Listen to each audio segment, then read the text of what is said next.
नमस्कार. BA भाग 1चं first सेमचं दुसऱ्या युनिटचं आपण दुसरा चॅप्टर पाहतोय. पहिला चॅप्टर आपण पाहिलं राज्यनीतीचे मार्गदर्शक तत्वे. आता इथे आपण पाहतोय की मूलभूत कर्तव्ये. तर 26 नोव्हेंबर 1949 रोजी जेव्हा भारताची राज्यघटना तयार झाली त्यावेळेला नागरिकांची मूलभूत कर्तव्ये समाविष्ट नव्हती. पण 1976 साली आपण पाहतोय की 43वी घटना दुरुस्ती करण्यात आली आणि त्या घटना दुरुस्तीनुसार भारतीय संविधानामध्ये मूलभूत कर्तव्यांचा समावेश करण्यात आलेला आहे. मूलभूत कर्तव्याचा अर्थ काय आहे तर आपण पाहतोय की अधिकार आणि कर्तव्य हे एकाच नाण्याच्या दोन बाजू आहे असं म्हटलं जाते. उदाहरणार्थ प्रत्येक व्यक्तीला जीवित राहण्याचा अधिकार आहे, तर याचा अर्थ असा आहे की त्यांनी दुसऱ्याला सुद्धा जीवित राहू द्यायला पाहिजे. इतरांना त्याला ठार मारण्याचा अधिकार नाही. म्हणजे त्याचं कर्तव्य आहे की तो जसं जीवन जगतो आहे, तो जसा जीवित राहण्याचा त्याला अधिकार आहे, तसंच त्याचं कर्तव्य आहे की दुसऱ्याला सुद्धा त्यांनी जीवित राहू द्यायला पाहिजे. त्यानं म्हणजे जीवित स्वातंत्र्य हे दुसऱ्यांना सुद्धा मिळायला पाहिजे. तसंच रोडवर जर तो वाहन चालवत आहे, वाहन चालवण्याचा त्याला अधिकार आहे, तर याचा अर्थ असा आहे की वाहन चालवताना दुसऱ्या लोकांचं सुद्धा संचार स्वातंत्र्य अबाधित राहिला पाहिजे. म्हणजे पायी चालणारे जे लोक आहेत, दुसरे वाहन चालवणारे जे लोक आहेत, त्यांना सुद्धा त्याचं संचार स्वातंत्र्य मिळायला पाहिजे. म्हणजे एक अधिकार जसा आपल्याला प्राप्त होते त्यासोबतच आपल्याला कर्तव्य सुद्धा प्राप्त होते. म्हणून असं म्हटलं जाते की अधिकार आणि कर्तव्य एकाच नाण्याचे दोन बाजू आहे.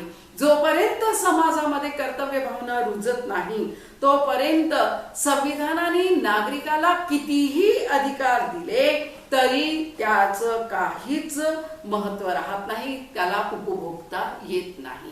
जोपर्यंत जेव्हा कर्तव्य भावना समाजामध्ये रुजते तेव्हाच नागरिकांना जे मूलभूत अधिकार राज्यानुसार प्राप्त झालेले आहे त्याचा उपयोग तो व्यवस्थित रूपाने घेऊ शकतो. आणि म्हणून आपण पाहतो आहे की जर बहुतांश नागरिक जर कर्तव्याचं आपलं पालन करत नसेल तर जसं राज्यांनी जे आदेश दिले त्या आदेशाचं पालन करणे प्रत्येक नागरिकांचं कर्तव्य आहे. जर या कर्तव्याचं लोक पालन करत नसेल तर काय होईल? राज्यामध्ये सर्वत्र अराजकताची परिस्थिती निर्माण होईल आणि व्यक्तीचे अधिकाराचं रक्षण करणारी यंत्रणाच कोसळून जाईल आणि अराजकता निर्माण होईल. आणि म्हणून जोपर्यंत समाजामध्ये कर्तव्य भावना रुजत नाही तोपर्यंत आपण अधिकाराचा उपयोग घेऊ शकत नाही. भारतीय संविधानात आपण पाहतोय की 10 प्रकारचे मूलभूत अधिकार आपल्याला प्रदान करण्यात आले 1976च्या 42व्या घटना दुरुस्ती अनुसार. पण त्यानंतर आपल्याला असं दिसून येते की 86वी संविधान दुरुस्ती करण्यात आली 2002 मध्ये करण्यात आली आणि त्या 3 मध्ये नाही 2002 मध्ये ती घटना दुरुस्ती करण्यात आली आणि मग त्यामध्ये एक कर्तव्य अजून वाढविण्यात आलेले आहे. आणि अशा प्रकारे 10च्या जागी आता 11 मूलभूत कर्तव्य आपल्याला प्रदान करण्यात आलेलं आहे. पहिलं कर्तव्य सगळ्यात आधी आपलं महत्वाचं कर्तव्य आपल्याला ऑब्जेक्टिव्ह मध्ये सुद्धा विचारलं जाते की पहिलं भारतीय नागरिकांचं कर्तव्य कोणतं आहे. तर पहिलं कर्तव्य आहे आपला संविधान, राष्ट्रध्वज आणि राष्ट्रगीतचं आदर करणे. हे भारतीय नागरिकाचं पहिलं कर्तव्य आहे. भारतीय संविधानानुसार आपण पाहतो आहे की सगळ्यांना समता, न्याय, बंधुता इत्यादी गुण आपल्याला प्रदान करण्यात आलेले काही मूलभूत अधिकार आपल्याला दिलेले आहे. तर आपल्या संविधानाचं रक्षण करणे हे आपलं पहिलं मूलभूत कर्तव्य आहे. तसंच राष्ट्रध्वज आणि राष्ट्रगीतचा आदर आपण करायला पाहिजे. दुसरं आपलं कर्तव्य आहे देशाचे सार्वभौमत्व, ऐक्य व एकात्मता याचा सन्मान करणे. आपल्या देशाचं सार्वभौमत्व कायम ठेवणे, ऐक्य कायम ठेवणे हे आपलं दुसरं मूलभूत कर्तव्य आहे. तिसरं कर्तव्य आपलं आहे की स्वातंत्र्यामध्ये प्रेरक ठरलेल्या उदात्त आदर्शांची जोपासना करणे.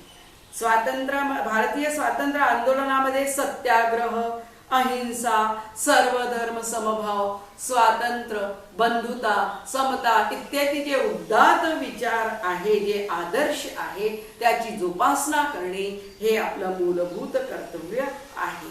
पुढचं आहे देशाचे संरक्षण करणे आणि आव्हान केल्या जाताच त्याला प्रतिसाद देण्यासाठी, राष्ट्राचं ऐक्य कायम राखण्यासाठी तयार असणे, राष्ट्राची सेवा करण्यासाठी तयार असणे हे आपलं मूलभूत कर्तव्य आहे. परकीय शत्रूचं जर आक्रमण झालं असेल, देशामध्ये नैसर्गिक आपत्ती कुठे निर्माण झाली असेल, तर आव्हान केले जाताच आपण त्याला प्रतिसाद देण्याकरता सगळ्यांनी तयार असायला पाहिजे. सेवा करण्यास आपण तत्पर असायला पाहिजे. हे सुद्धा आपलं मूलभूत कर्तव्य आहे. पुढचं कर्तव्य आहे आपलं धर्म, भाषा, प्रदेश इत्यादी भेद विसरून अखिल भारतीय जनतेमध्ये बंधुत्वाची भावना वाढीस लावणे आणि स्त्रियांच्या प्रतिष्ठेला ज्यामुळे धोका निर्माण होत असेल अशी प्रथा सोडून देणे हे आपलं कर्तव्य आहे. व्यक्तीमध्ये भेदभाव आपण दूर करायला पाहिजे. परकीय परकीय शासन आपल्यावर निर्माण होणार नाही याच्याकरता आपल्यामध्ये बंधुत्वाची भावना आपण निर्माण करायला पाहिजे. कारण की परकीय शासक गुलामगिरीचा अनुभव आपण अनेक वर्षापर्यंत घेतलेला आहे. तर पुन्हा आपण परकीयांच्या अधीन जाऊ नये, पुन्हा आपण कधी गुलामगिरीत जाऊ नये याच्याकरता प्रत्येक भारतीयांचं कर्तव्य आहे की आपल्या देशामध्ये बंधुत्वाची भावना वाढीच लागायला पाहिजे. त्यासोबतच स्त्रियांच्या प्रतिष्ठेला धोका निर्माण होणार नाही याची काळजी आपण घ्यायला पाहिजे. याच्याकरता म्हणजे आपण अशा ज्यामुळे स्त्रियांच्या प्रतिष्ठेला धोका निर्माण होत असेल असे कार्य आपण करायला नको, याच्याकडे आपण काळजी घेणे आवश्यक आहे. आपल्या संमिश्र संस्कृतीचं जोपासना करणे, त्याचं मोल जाणून घेणे, त्याचं जतन करणे हे आपलं कर्तव्य आहे. आपण पाहतोय की भारतामध्ये विविध धर्माचे, विविध जातीचे, विविध संस्कृतीचे लोक राहतात आहे.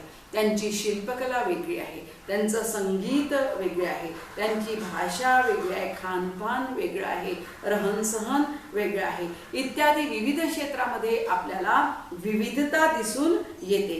तर हे भारतीय संस्कृती संमिश्र संस्कृती आहे. या संमिश्र संस्कृतीचं जोपासना करणे, याचं जतन करणे, याचं महत्त्व जाणून घेणे हे आपलं मूलभूत कर्तव्य आहे. पर्यावरणाचं रक्षण करणे आणि त्यात सुधारणा घडवून आणण्याचा प्रयत्न करणे आणि सजीव प्राण्याबद्दल भूतदया बाळगणे हे आपलं महत्त्वाचं कर्तव्य आहे. जंगले नष्ट व्हायला नको याच्याकरता आपण प्रयत्न करायला पाहिजे. जर जंगले नष्ट केले तर अल्प काळातच आपण पाहतो आहे की वाळवंटी भूप्रदेश निर्माण व्हायला वेळ लागणार नाही. म्हणून जंगलांचं रक्षण करणे, दूषित पाण्यामुळे आपल्याला असं लक्षात येते की माणसाप्रमाणेच जीवजंतू, पशु पक्षी यांच्या आरोग्यावर सुद्धा परिणाम होतो. म्हणून पाणी दूषित न होऊन देणे हे आपलं कर्तव्य आहे. पाणी सुद्धा स्वच्छ असायला पाहिजे. औद्योगिकरणामुळे आपल्याला असं दिसून येते की दूषित वातावरण निर्माण होते, तर त्याच्याकरता पर्यावरणाचं संरक्षण करणे हे सुद्धा आपलं मूलभूत कर्तव्य आहे. पुढचं आपलं कर्तव्य आहे की विज्ञाननिष्ठ दृष्टिकोन ठेवणे, मानवतावाद ठेवणे, ज्ञानार्जन व प्रगतीच्या भावनेचा विकास करणे हे आपलं कर्तव्य आहे.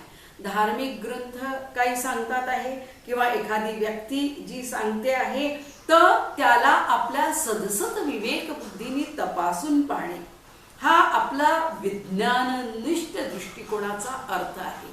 की वैज्ञानिक दृष्टिकोनाने त्याला आपण काय करायला पाहिजे, तपासून घ्यायला पाहिजे. उदाहरणार्थ आपण पाहताय की मुलगा हा वंशाचा दिवा आहे, तर मुलीला सुद्धा वंशाची पणती आपण समजायला पाहिजे. फक्त मुलगाच वंशाचा दिवा न समजता मुलगी सुद्धा काय आहे, वंशाची पणती आहे. दोघही जण सारखे आहे हा दृष्टिकोन आपण ठेवायला पाहिजे. हे विज्ञाननिष्ठ दृष्टिकोन आपला असायला पाहिजे. या आणि अशा प्रकारचं आपण मानवतावाद निर्माण करायला पाहिजे. ज्ञानार्जन प्राप्त करण्याचा, प्रगती करण्याचा प्रयत्न आपण करायला पाहिजे. सार्वजनिक संपत्तीचे रक्षण करणे आणि हिंसाचार पासून दूर राहणे. नागरिकांना आपण पाहतो आहे की नागरिकांनी कर रूपाने दिलेल्या पैशातूनच सार्वजनिक संपत्ती निर्माण केली जाते. मग या सार्वजनिक संपत्ती समजा नष्ट झाली तर पुन्हा हे जर आपल्याला उभारायचे असेल तर पुन्हा नागरिकांनी जे कर रूपाने पैसे दिलेले आहे त्यातूनच ही उभारले जाते. उदाहरणार्थ आपण पाहतोय की रोडवर दिवाबत्तीची व्यवस्था आपल्याकरता केली जाते. तर समजा आता आपण रोडवरनं चाललोय, एखादा मुलगा एखादा दगड घेतो आणि रोडवरच्या दिव्याला किंवा लाईटला तो मारतो आणि त्याने काय होतं, एखादा ट्यूबलाईट किंवा जे तिथे बल्ब लागला असेल तो फुटतो. आता अंधार होतो तो वेगळा आणि पुन्हा जर तो बल्ब लावायचा असेल तर आपण जे कर रूपाने संपत्ती भरतो आहे, कर रूपाने जे पैसा देतो आहे त्यातूनच ते पुन्हा लावला जातो. म्हणून या सरकारी संपत्तीचं जतन करणे हे सुद्धा आपलं मूलभूत कर्तव्य आहे. याच्याकडे आपण लक्ष द्यायला पाहिजे की सार्वजनिक संपत्ती ही नष्ट व्हायला नको, त्याचं रक्षण करणे. रेल्वेमध्ये सुद्धा आपण पाहतोय की बसतो आणि एखादा रेक्झिन मध्ये एवढंसं छिद्र असेल तर त्याला मुलं किंवा कोणी असं फाडत फाडत फाडत ते रेक्झिन फाडत जातं. पुन्हा जर त्या सीटला कव्हर लावायचं असेल तर आपल्या कर रूपाने जे आपण पैसा दिलेला असतो त्यातूनच ते काय केलं जातं, सगळं तयार केलं जाते. तर याचं रक्षण करणे हे आपलं कर्तव्य आहे सार्वजनिक संपत्तीचं. आणि व्यक्तिगत आणि सामुदायिक उत्कर्षाकडे वाटचाल करणे हे सुद्धा आपलं 10वं मूलभूत कर्तव्य आहे. जेणेकरून उत्तरोत्तर आपली प्रगती होईल असा आपण प्रयत्न करायला पाहिजे. राज्याचा वैयक्तिक आणि सामूहिक दोन्ही प्रकारचा विकास करणे हे आपलं कर्तव्य आहे. आणि शेवटचं कर्तव्य आपण पाहतो आहे की जे आपण पाहतोय की घटना दुरुस्ती 86 करण्यात आली आणि 2002 मध्ये आणि त्यानुसार हे मूलभूत कर्तव्य जोडण्यात आलं की 6 ते 14 वर्षाच्या पर्यंत जे मुलं मुलगी आहे किंवा जे लहान मुले आहे त्यांच्या आई वडिलांचं, पालकांचं हे कर्तव्य आहे की त्यांनी आपल्या मुलांना, पाल्यांना शिक्षणाची संधी उपलब्ध करून देणे. हे 2002 साली हे मूलभूत कर्तव्य जोडण्यात आलेलं आहे. तर अशा प्रकारे 11 कर्तव्य आपल्या भारतीय संविधानानुसार आपल्याला प्रदान करण्यात आलेले आहे. धन्यवाद.